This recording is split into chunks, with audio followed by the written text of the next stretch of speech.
আমি 4:30টার পরে ভাইকে ফোন দিছি যে আমি এই মুহূর্তে নিউরোসায়েন্স হসপিটালে আমার ভাইকে নিয়ে আছি।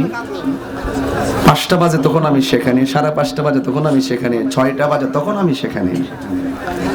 এরপরে সেখান থেকে আমি খুব মুমূর্ষ অবস্থা ফেলে আমি আপনাদের মাঝে এসেছি।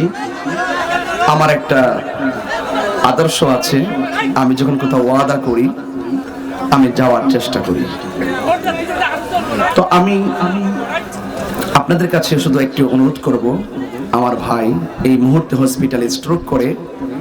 আমরা 5 ভাইয়ের মধ্যে তিনি বড়, তিনি আমাদের অভিভাবক, আমার আব্বা নাই। আমার ভাইয়ের জন্য আপনারা সবাই খাস করে দোয়া করবেন। আল্লাহ পাক যেন আমার ভাইকে আপনাদের কারো না কারো ওসিলায় সেই অন্তর থেকে সে দোয়ার নেপথ্যে আল্লাহ পাক যেন আমার ভাইকে পূর্ণ শেফা করে নেয়, খায়াত